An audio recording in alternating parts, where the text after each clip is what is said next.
Okay, so today we're going to move on to alcohols and ethers. And alcohols is, again, one of those words that we sort of use in an everyday way. But similar, again, to those of you that took biology, an alcohol contains the OH functional group. So as soon as you see an OH, that is a considered to be an alcohol. And an ether is a compound that has a single bonded oxygen. So two alkyl groups, what that means is two carbon groups basically joined by an oxygen atom. So this chart here, as soon as you see this OH, it means an alcohol, and then an oxygen in the middle of carbon chains is an ether. So R, remember, is some kind of carbon chain. So when you have an ether, the carbon chains can be the same length, they can be different lengths. You're just looking for an oxygen in the middle of carbon atoms, okay? And whereas an alcohol is very specific, and we're going to talk a little bit about the properties of it today, that it has an O and it has an H, okay? So we'll do alcohols first. The good news is alcohol ends in OL. As soon as you see that OH, you're going to change the ending to OL. So instead of ANE or ENE, it would be ANOL. So you remove the E and add OL. Okay? So methane would be this. And then when you add the OH group, that becomes OL. Propane would be 3 carbons, and then propanol means it has the hydroxide group or hydroxyl. And these are the examples here are written as condensed formulas, which is fine. If you prefer sticks or whatever, again, we're going to follow the same rules that we did before. We're going to count the longest chain and then say on the carbon chain where the OH is attached, and you're going to give it the lowest number, okay? So let's do C together. So prop is 3 carbons. Okay, so draw in the chain, and I didn't mean to make the one fatter, it's just my Apple Pen is weird. Okay, and then now it says carbon number 2. So carbon number 2 has an OH because it's a alcohol, so that 2 tells you where the OH group goes, and then you just fill in and make sure that carbon has 4 bonds. If you prefer condensed method, you can do that as well.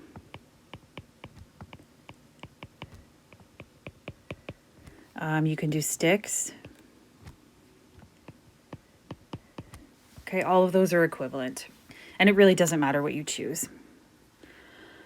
Okay, so one of the things about alcohols is their position of the hydroxyl group. So we're going to talk a little bit about reactions.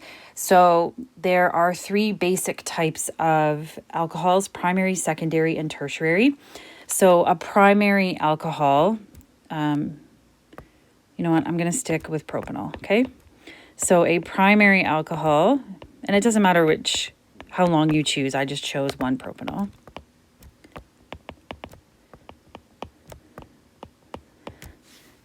The carbon, you can see there, whether it's on the left end or the right hand end, remember that doesn't matter either, you can choose.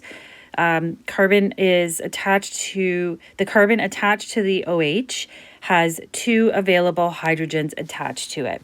So that's this carbon here, and it's got 2 hydrogens attached to it.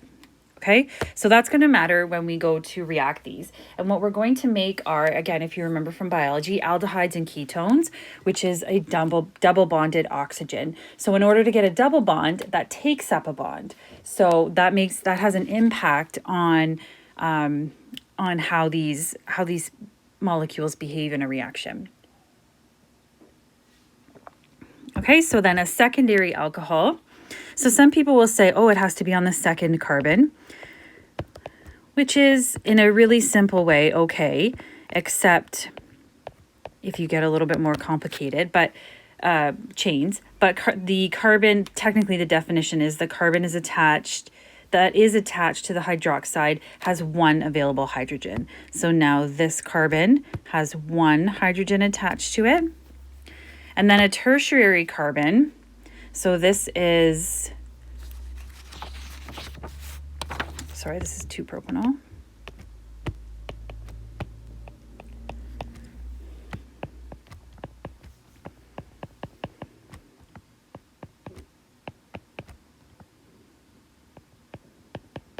This is a tertiary carbon. The carbon that's attached to the hydroxide or hydroxyl group has, or the OH, has no available hydrogens attached to it.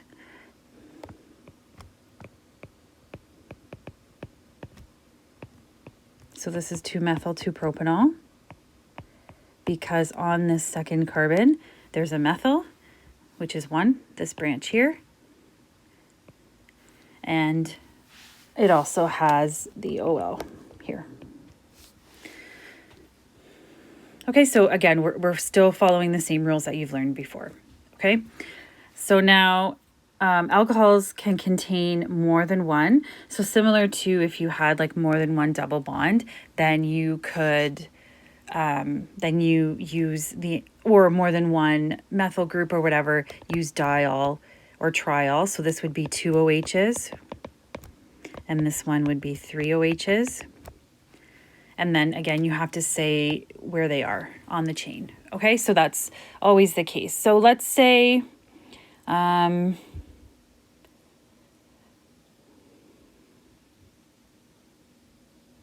say we have one like this.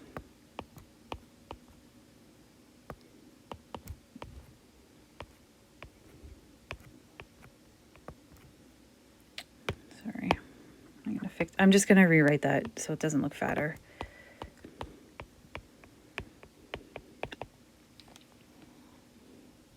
So I'm going to put a chlorine, an OH here, and an OH here.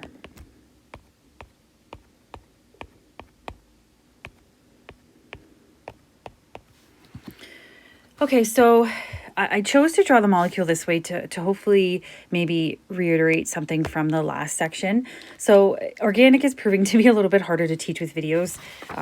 If we were in class, you guys could ask questions, but so we'll do our best here. So sometimes students struggle with which way do I count? How do I know to count from the left or the right-hand side? So if you look at this molecule on the left, like what you would call the left, so like say over here, on this side, okay? You can see there's one hydroxide group. Whereas if you count from this side, like if you start this one to be number 1, then you can see there are more things on the chain. So there are, you can see this OH here, this chlorine here, this OH here. So sometimes I call that the molecule is heavier on the right-hand side. So then it makes sense, you're going to start counting from here, calling this carbon 1, as opposed to calling the left-hand carbon carbon 1.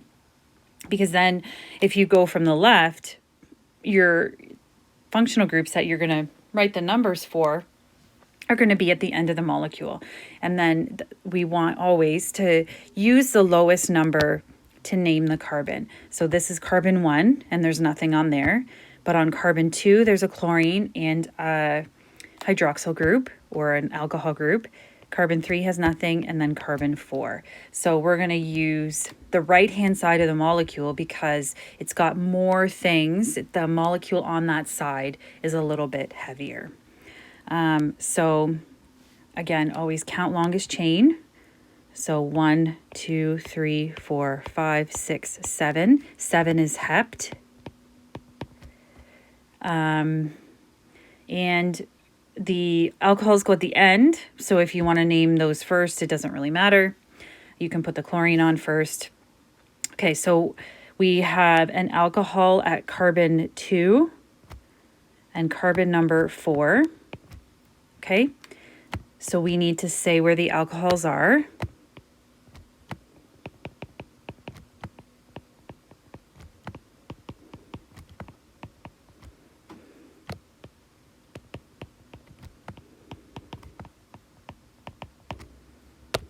And then usually we would write heptanol, but because there are two of them, technically you're supposed to write diol. Now, if you forgot the di, I wouldn't take marks off like if we were in normal school.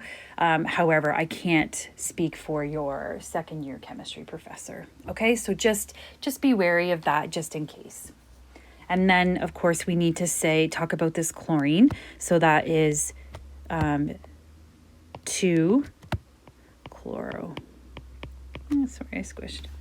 Lots of people, you can leave spaces in between. Lots of people like dashes to make spaces. Sorry, I'll write that out nicely.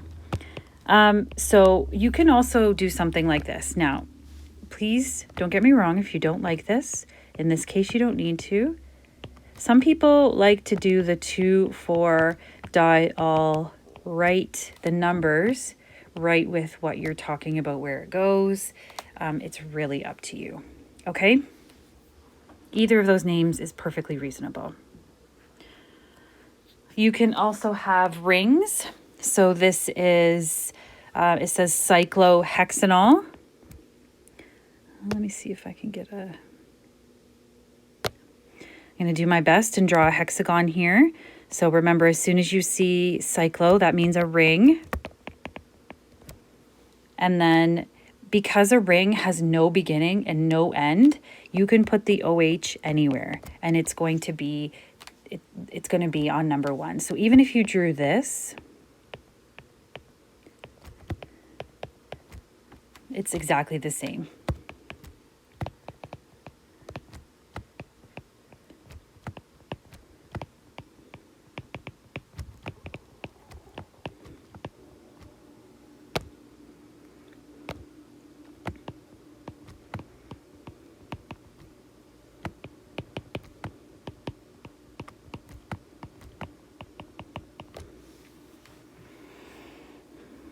Okay, so because the OH group is quite polar and it will form hydrogen bonds with water, then when you have small alcohols, they're going to be quite soluble in water. So what we would see is we would have done a lab and you would have looked at these alcohols, and if they weren't soluble in water, you would have seen like oil droplets in the water to indicate that they didn't dissolve. But so what I'm going to do, I'm going to draw 2 pictures here to help with this. So if they're soluble in water, so I'm going to put number 1. Okay, so I'm going to pick a small alcohol. I'm going to pick ethanol. Okay, ethanol has 2 carbons. It doesn't matter where you put the OH because it only has 2. So because it has this OH, then it can hydrogen bond with water. There would be many water molecules, but I don't want to confuse the picture. So again, those of you in biology would have talked about hydrophilic and hydrophobic parts.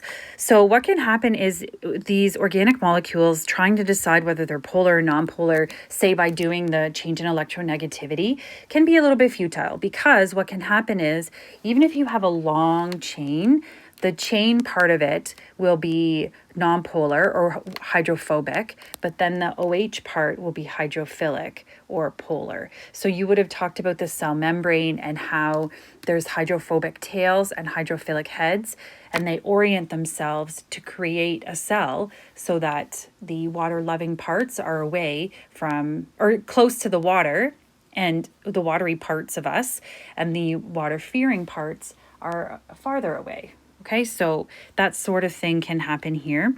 So really, we look for polarity sort of in a general sense. Okay, so one of the big things is, okay, so it can form hydrogen bonds with water. That's fine. But then I'm going to pick a different color because this is important. They can also, and this is unique, the OH group forms hydrogen bonds with themselves. Okay, so I'm going to call that number 2 and draw number 2, picture number 2 down here. So I'll continue just with ethanol. Let's say you have 2 ethanol molecules. And I mean, you would have millions in a beaker, but let's say you have 2. Then now these, because there's an O and there's an H, these molecules can now form hydrogen bonds with each other. Okay? And yes, maybe there would be a hydrogen bond in the other way as well, but I don't want to confuse the picture. And this is a big deal. Okay? So if it can form hydrogen bonds with themselves, that means it keeps the molecules together.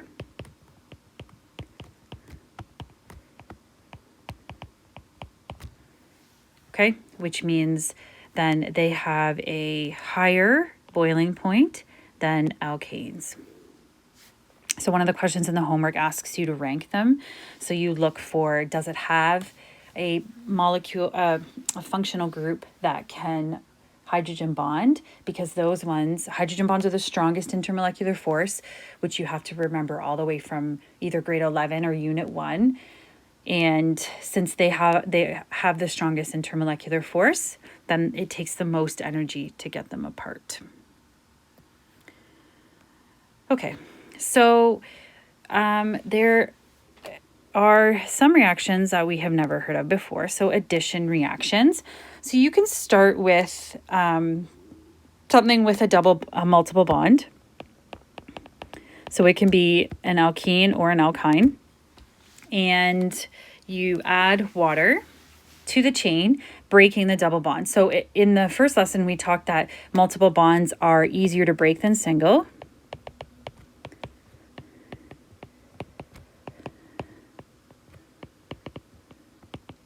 So you can have, we'll do propene.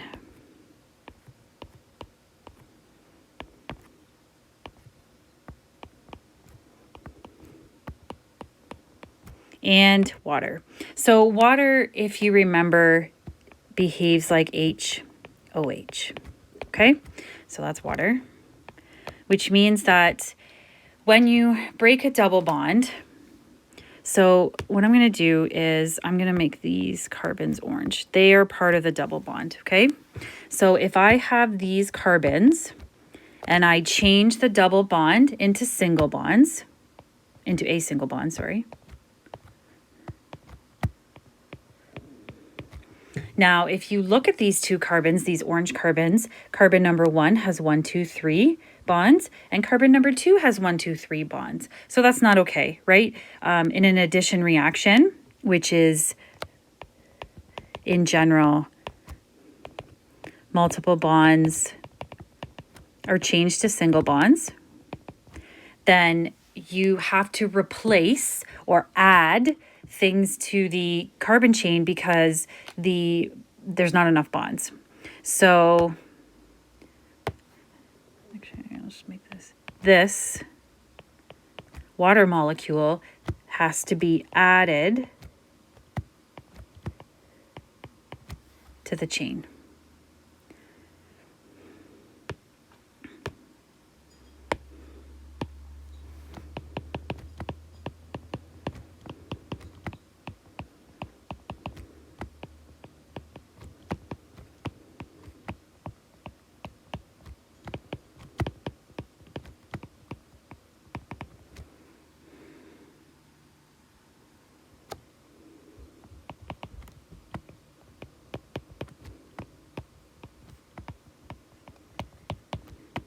I'm running out of room, so I wrote C instead of carbon. So both H and OH have to be added to the chain to make sure carbon has 4 bonds. So it's going to make 2 propanol. And now the both carbons have 4 bonds again. Okay? Alcohols can also burn. Any organic molecule can undergo complete combustion. And so you get carbon dioxide and water. So the thing with these, if you had to write a combustion reaction, similar to what you're used to, since grade 10, really, these are the most annoying to balance. Okay. And then another kind that we haven't talked about before is substitution. So similar to, like, say if I was sick, a substitute teacher would come and replace me. Then we have something with a halogen, so HCl, HBr, HI reacts with an alcohol, and the halogen atom is substituted for the OH. Okay, so in class we were going to try to do this reaction, and we would have to use 12 molar, which is the alcohol that comes from the supplier, and the bottle smokes when it opens. So these, because in order for this reaction to occur, we would use a fume hood. It would have to be the strongest alcohol or acid possible, because these reactions still, even though we say they occur, they don't really work very well. Okay, so where they're gonna substitute. So wherever the OH is gonna switch or substitute with the chlorine. So the ethanol part, the eth part, would stay the same, and then the chlorine would attach, and then the H would go with the OH. And what you'll find is, and this is similar, again, you would have seen this in biology, many, many, many organic reactions make water. And you get 1-chloro. Oops.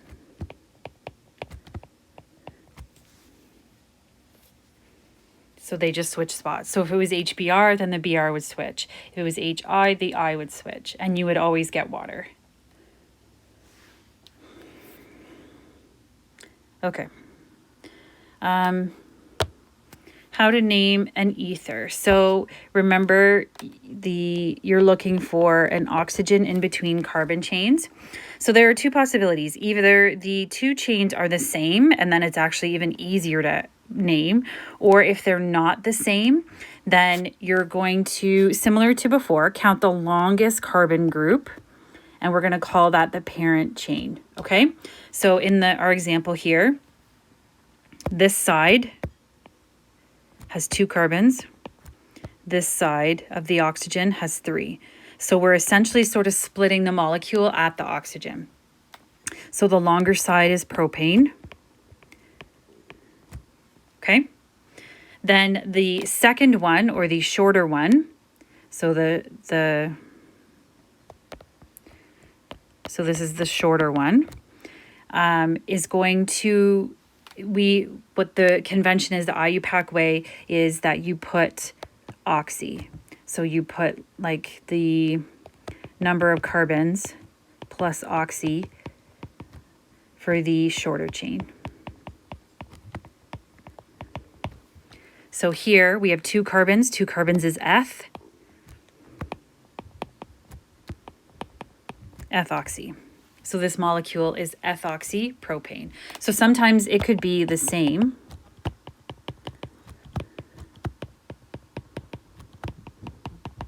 So this is just ethoxyethane. That's easy. The longer one could be on the left and the shorter one on the right. None of that matters. Okay? So because there is no OH, then the properties of ethers are a little bit different than alcohols, okay? So the CO bond is polar, but it's less polar than OH. So an ether is less polar than an alcohol. Ethers are usually soluble in water, and again, once you increase the size of the carbon groups, then the non-polarity increases, and that you're going to see that in every single functional group. And again, there's no OH bond. So hydrogen bonding does not occur between ether molecules. However, they can accept hydrogen bonds from water. So this picture, I'll just use ethoxyethane here. So it can accept hydrogen bonds from water, but that's it. Okay? So then, because it doesn't hydrogen bond with other ether molecules, and the boiling points are lower than alcohols.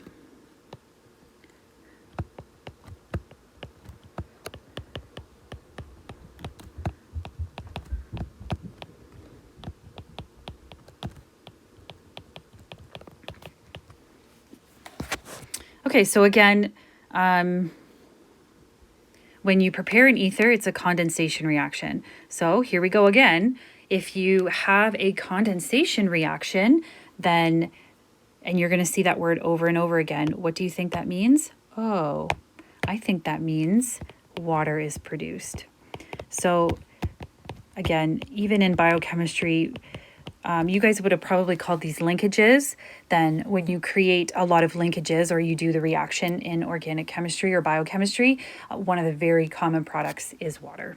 Okay, so here I made the H and OH a different color, but that does, again, you can't, it's not like the one alcohol says to the other alcohol, okay, I'm going to take my OH and just your H. Like, that's not how it works. Okay, so it really doesn't matter. I just picked one. So now you can see that this part and this part, so now that's starting to look like an ether, right? We have CH3. Actually, this would be 2. No, that's right. O, CH3. They happen to both be methanol. They're the same. So this is methoxy, methane. And the H and the OH come together and you get water. If you don't like that and you just want to write H2O, that's fine as well. Oops, I don't know why it keeps doing that, sorry. So a condensation reaction produces water. So technically the reaction up here, this also could be called condensation.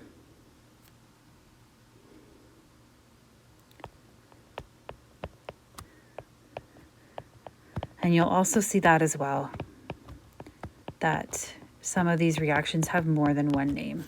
So in your assignment, we're not really going to focus on the reactions. I just want to introduce you to them so that should you continue with chemistry, it won't be completely new. Okay? All right, so hopefully now that we're repeating the same sort of principles, you're starting to see some patterns. I know it's tricky, and this has been a lot more difficult to make videos than the other ones, and hopefully I've tried to answer as many or anticipate as many of your questions as possible, and hopefully the note isn't too messy. Okay, if you have any questions, please let me know.